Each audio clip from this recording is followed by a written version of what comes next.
Do you remember that day when you were young, or maybe not so young, when you realized teachers just didn't live at school 24/7 and they actually had lives of their own? Then I think you'll be really surprised by this series of stories. So here we go. Let's get started. Professors and university employees. What behind-the-scenes campus drama went on that students never knew about?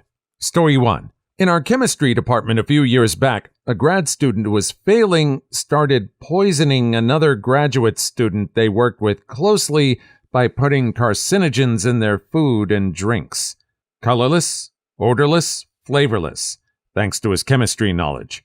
He was eventually caught, and I'm not sure what happened to him, thrown out for sure, perhaps arrested. Another year, a grad student pushed another student down a flight of steps to try and unalive them. Chemists are crazy. Mental note: be kind to chemists. Tip: also be nice to biochemists. We also have access to a bunch of fun diseases to put into your coffee. Hey Mark, how's it going? I'm culturing a superbacteria. You know, I always knew you were so smart and handsome. You've already eaten some. You mongrel! Why are they being so vicious to each other? Is there some sort of competition for top valedictorian spot or something? Is it just they're ticking each other off? Yeah, I gotta admit, putting carcinogens in your coffee, that's pretty brutal.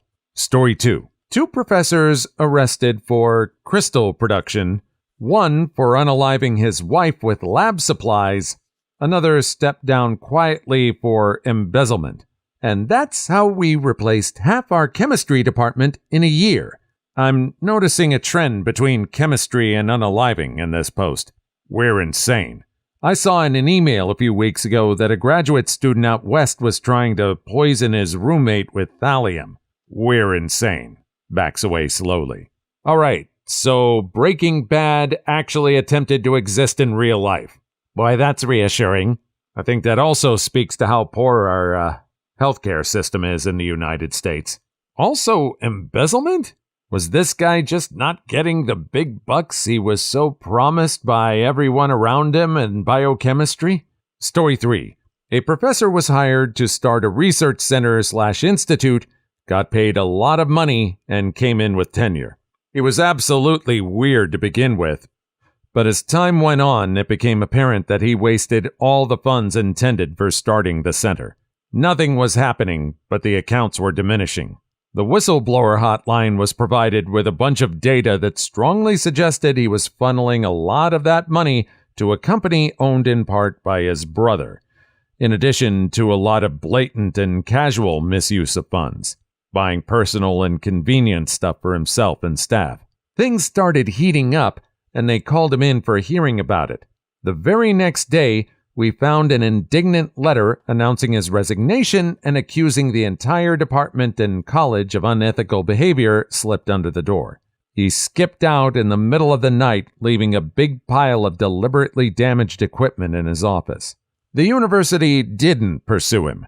I believe it was because they were in the middle of a scandal involving faculty and students in another department and just didn't want to hear about it. Students were completely unaware. Edit.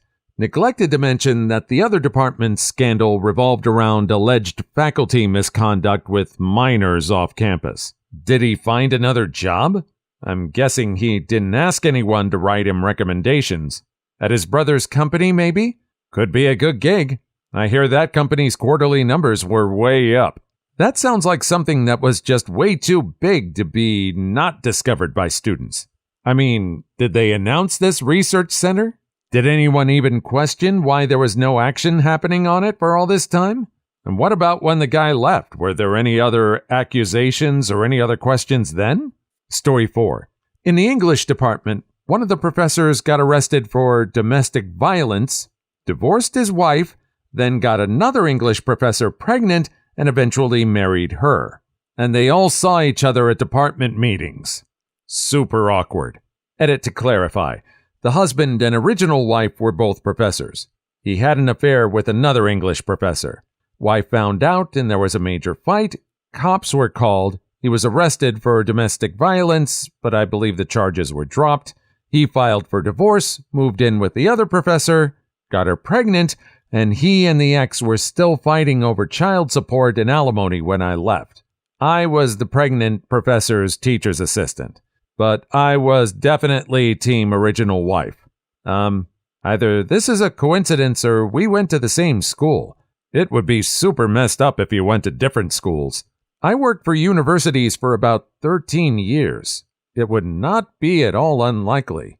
Your profs are all just people too. Story 5. I was a professional assistant to the Italian department, and one of my favorite professors did a showing of a very famous Italian film, Swept Away, on a weekend. This was an outside-of-class activity, which no one was required to attend, at a college, with college-age students. We don't have time to watch this in class, so we'll watch it over the weekend in the auditorium. The movie in question would be considered controversial by American standards. But Italian film standards? It was also controversial, but considered a pretty important film for anyone studying film. It deals with some pretty intense issues involving dynamics between men and women, wealthy and poor, as well as, depending on your interpretation, a violation scene. I was working in the department when we did this movie showing, and so I got a front row view of it blowing up. Apparently, some freshmen who are 18 years old attended the screening and complained to their parents, who complained to the school. The school decided the best option was to fire my professor. The Italian department went to bat for him, reminding the school that adult students attended the screening voluntarily. The school knew they couldn't get away with firing him specifically for that, so at the end of the quarter, they revoked his contract renewal. He was supposed to come back the next year for lifestyle choices that conflict with university standards. No one outside of the Italian department knew what happened. Professor was there one quarter and gone the next with no warning whatsoever. Wow. You have to be some kind of stupid to fire a gay man for reasons of lifestyle choices. That's like a guaranteed lawsuit. The irony of a college doing that of all places. The longer you spend in any field, you realize that most people are idiots just kind of winging it. The worst part is that in the real world, these people are making decisions, and the safety is off. It's kind of terrifying. Story 6. When I was going through my PhD program, a buddy of mine had his professor's parish on him. Young guy, in his 40s. Got hit by a car. Boom. Not so fun fact. When a professor perishes, their grants go away. If a grad student is on the verge of finishing, just writing up their results, they can sometimes hop to another lab and get by. My friend, however, was only in his second year. He had to start over with a new project in a new lab. Essentially lost 2 years of his life on a project that yielded absolutely nothing. Wow. Grad school. So uplifting. No chance of a weekend at Bernie's type deal? Modern problems require 1980s classic movie solutions. That happened recently at my university as well. A couple of my fellow grad students were basically made lab homeless as their professor perished in a freak horseback riding accident. She was pretty young, so it was quite tragic for everyone involved. Oh, I hate backtracking like that. I've had projects where something really bad happened and I absolutely had to start over from the beginning. It completely sucks. I hate that feeling. And almost always you think it could have been prevented. Story 7. One of our male English professors was being stalked by a female student to the point he had to get a restraining order against her. The only reason my class knew was because she saw him in the hallway, entered our classroom, and made a huge scene the first day of class, and security had to be called to make her leave. After that, the door was always locked for that class, and whoever was in the back row were scouters to let in late students. He also had to cancel class to go to court for the situation at least once. Any background info to this? I'm intrigued. I'm supposing it was cleared they had no spicy relation, but I'd like to know how this even started. Not original person, but one of my professors had a mentally ill student who adored her until she failed him, because he hadn't turned much of anything in all term, including the final essay. And then he did a complete 180 from "You're the best teacher I've ever had. You're inspiring," etc., to, "You dumb shrew, you don't know anything. You're just out to get me. I'm going to unalive you for being such a shrew to me." She got a restraining order. He violated it, waited outside her office and started screaming obscenities when he saw her, and was arrested. I was in her class a couple months after he was released from prison. We did the same thing. The door was locked at all times, and we had to let stragglers and bathroom users in. Class was held in the awful classroom that no one ever used, and the location wasn't posted anywhere online. Even as a registered student, I was only shown "location to be determined," and she emailed us the week before class started to give us the room and building number. It was some spooky stuff. Edit. A word. I've got a good one for you. A teacher I'll call Mrs. W. I had many semesters ago was a sweet but stern older lady. I'm talking probably 65 due to having some memories of the 50s she'd share with us, but she looked fairly good for her age. She's been teaching there over 30 years, too. Anyway, my boyfriend had her the previous semester. He was in her night classes, and she had asked my boyfriend to walk her out to her car because a student was stalking her. I thought it was incredibly sweet she chose well out of all the students there. One day after my class ended, Mrs. W. and I were talking, and I had mentioned the incident, just wondering if it's actually dangerous to walk out to your car at night because I wanted to take a night class. It turns out this guy student of hers had kept dropping by her office and trying to talk to her, and she started to feel uneasy. He tried asking her a bunch of spicy questions and brought in a corn mag. Who has magazine corn anymore? And she reported it to the school.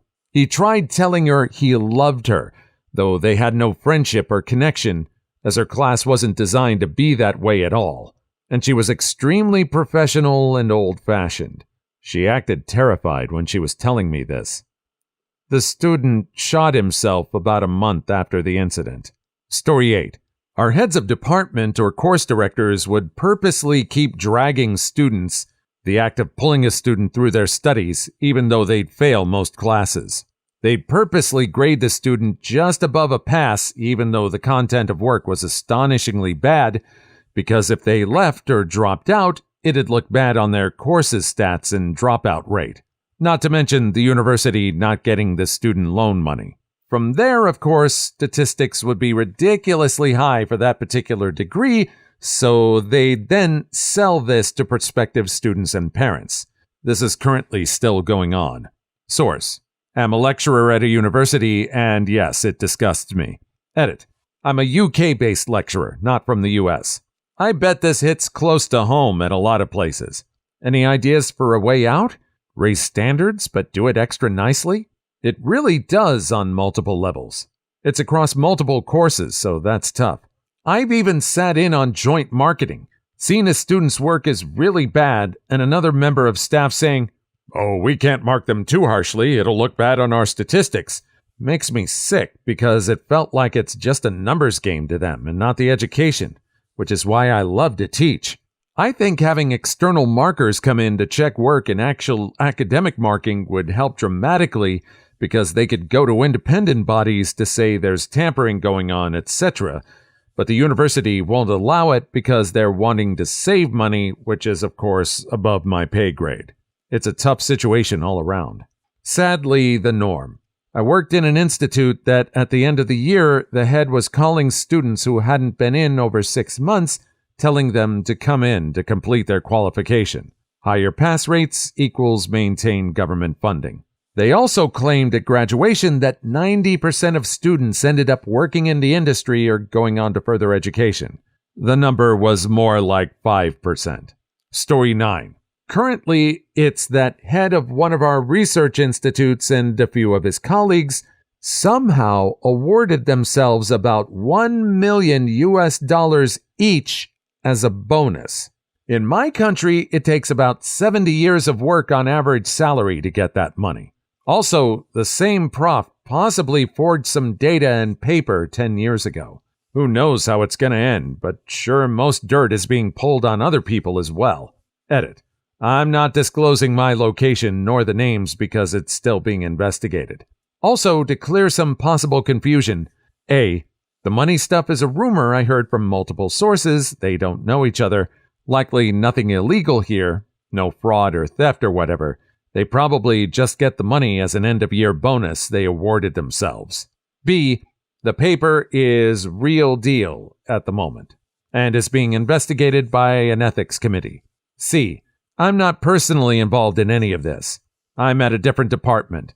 While I'm just a grad student, I have a contract with the university and I am a university employee, just in case someone says that I'm just a grad student. Wow, I hope you're keeping records of all this. For posterity, not for blackmailing those SOBs. Definitely not that. I'm just a poor grad student. I'm not getting involved in this. As far as I know, the money stuff was not illegal. They had some big grants, so it's more in the ethics area than legal. But I don't really know all the details. The paper is, as far as I know, being blamed on the student who did the work, but there are rumors that he complained to someone that he was being forced to alter the data. But who knows? The prof is quite a big name, so I'm rather skeptical that it will lend him. How would he even be able to cover up something like that? Oh yeah, I've done a great job. Let me just go ahead and award myself a sum that's probably several dozen times my salary. We'll call it a research grant. Slime. Absolute slime balls. And favoritism, too. There's probably a lot of teachers that weren't able to get in on it. Had to keep the number of chairs low so the profits could be high. Story 10. My professor for grad school had his lab raided by the FBI. This happened long before I joined. Apparently, one of his first or second class of grad students in the 80s or 90s decided that they wanted to use the lab resources to brew some crystal. Very easy to do with the equipment we have. From what I'm told, the students would stay late in the lab after others had left to get this done. In Breaking Bad style, he fences his pharmaceuticals to some distributor and thought that was the end of it. The purity of his substances were enough that they were able to trace it back from the streets to him and the lab. A sting operation shut down the lab while the dust settled, and my professor was cleared of all wrongdoing, since none of this was under his direct control and all campus resources were being misused by the student. State Intelligence Bureau told the professor it was the largest and purest operation they had seen in the state at this time. Being caught because your product is too good is quite ironic. Not sure how they'd be able to tell which lab, though. If it's pure, the only information you have is they used pro equipment and know how to do it properly, not which lab made it. In the state we're in, we are one of the top 2 labs. That definitely makes it much more easier to find out. Story 11.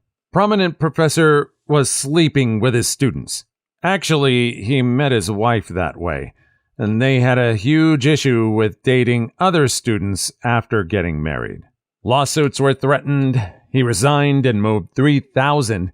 Edit, this was exaggerated by about 2,000 miles away very quickly. No news, no public info released. It was all just known through the grapevine of staff. Edit, I was in the Midwest, but it seems this happens at every school based on comments. No, I'm not going to say where. One of the biology professors allegedly did this too while he was married. Eventually got one of the grad students pregnant and ended up leaving his wife and kids to marry the grad student. That somehow absolved him of any misconduct because they were in a legal relationship instead of being in a teacher-student type dynamic. Other than feeling bad for the prof's old family, I felt particularly bad for the grad student's fiancé who had given up everything and moved halfway across the country to be with her in the first place. He ended up, understandably, getting depressed and ended up taking a leave of absence from his own studies before supposedly moving home. I was expecting self-unaliving. That's a relative relief. Story 12.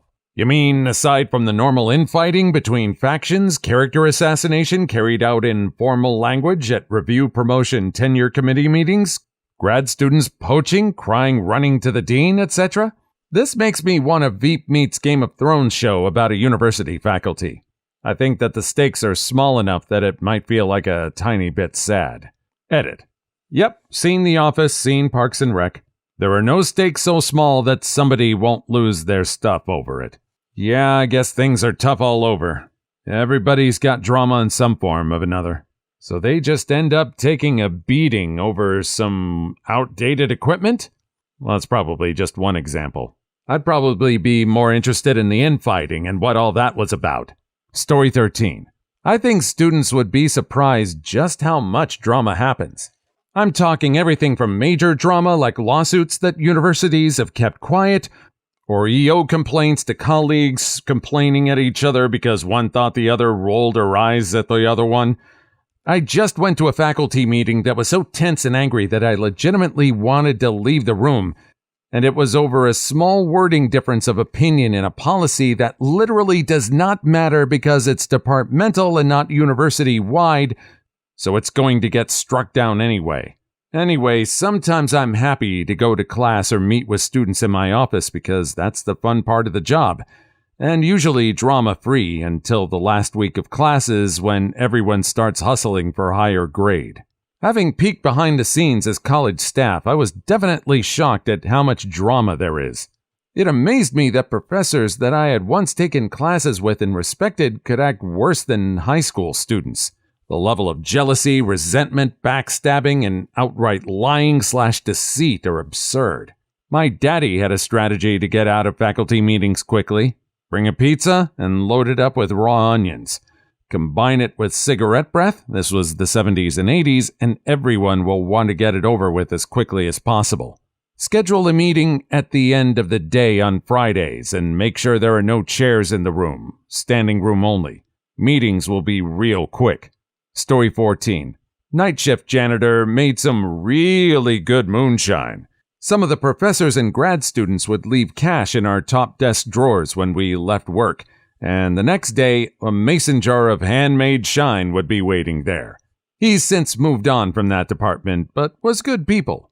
It would have been really, really weird if someone didn't know about that system, left some cash in their desk, showed up the next day, find out they'd been robbed, but the moonshine fairy had left them a gift. Story 15. I used to be a custodian at a prominent university, and one of the TAs in the art department would routinely leave her studio a pigsty and then assured her students not to sweat the mess, we're just giving the janitor something to do. A number of students complained about her sense of entitlement, and she was rejected for a professorship for calling me a janitor instead of the proper nomenclature, custodian. You can easily judge the character of a man by how he treats those who can do nothing for him. Malcolm S. Forbes. That quote, or variations of it, go way back before Forbes. Try Samuel Johnson and Dear Abby. Actually, the best version comes from Ann Landers. The best index to a person's character is A, how he treats people who can't do him any good, and B, how he treats people who can't fight back. Story 16.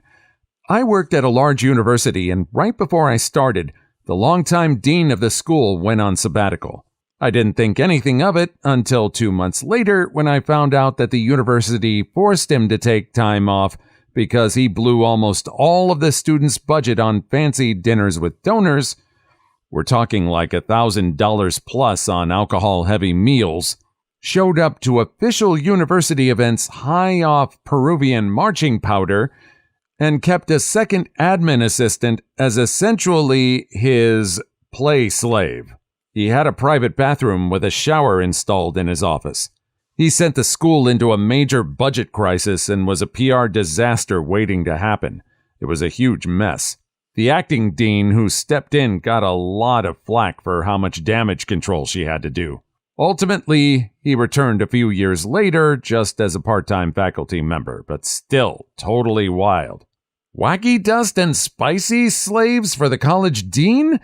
Can't say I'm surprised, but how the hell can he blow the entire school budget and not get fired is beyond me. Freaking colleges, man. People pay so much money to get a degree from these places, and you read this thread and realize the place they get the degree from is an absolute poop storm of buffoonery. Story 17. It used to be said of politics on the university campus that it was the worst of all kinds of politics because the stakes were so small. Charles Frankel. Source: work at a state university. There's more to the story, obviously. Whoa, really? That seems like a lot on its own. Story 18. I was a grad student in a major university. The department pretty much all loathed one another, and the professors had multiple alliances that were probably more complex than any game of Civ you'll play. At one point in time, a group of professors had aligned to overthrow the dean, and they were so successful in doing so that the dean wasn't fired. They were demoted to department secretary. It was brutal. I had a colleague who had people on their doc committee get into an argument and refuse to sign off on anything they did, not because of the quality of the work, but because the professors hated each other. They were demoted to department secretary.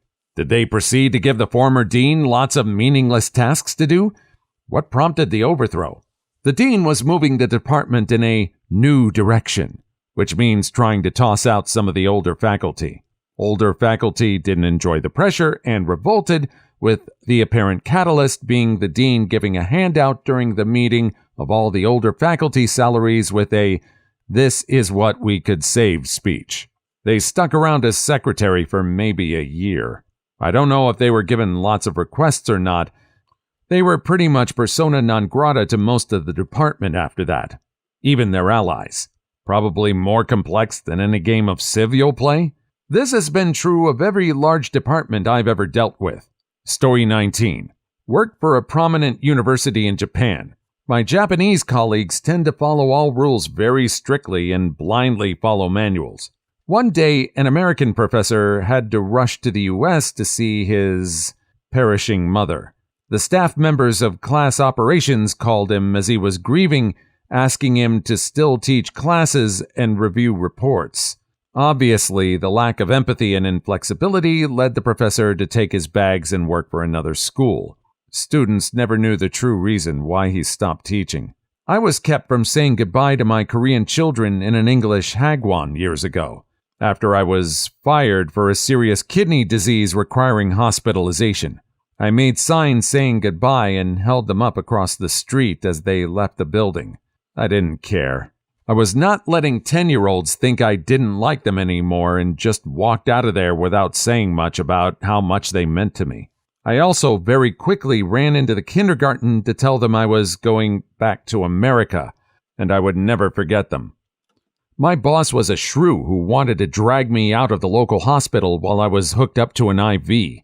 The doctor persuaded her it might permanently ruin my kidney. No regrets. Those kids needed to know it was never about them. I liked them, no matter what that cruddy boss did.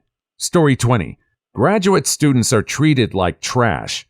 We're cheap labor so the tenured professors can keep publishing without doing anything, and the professors looking for tenure can get the publications they need. Basically, the entire publish or perish culture in academia is really toxic. Unless you get lucky with a nice advisor, you're doomed. Also, university administration cares nothing for graduate students. At my school, our president announced a cash appreciation gift to every staff person making under a certain amount. Every graduate student on campus thought that included us as well, because to every logical person, we're staff eligible for benefits and work full time. Nope. We're only students when it's convenient for the university and makes their numbers look good, and considered staff only because we're getting paid barely above the poverty line. At least I get health insurance. Source: grad student who once was all bright-eyed and excited about academia. It's a toxic place. Please leave your story in the comments. I would love to make a video on them in the future. Also, don't forget to like and subscribe.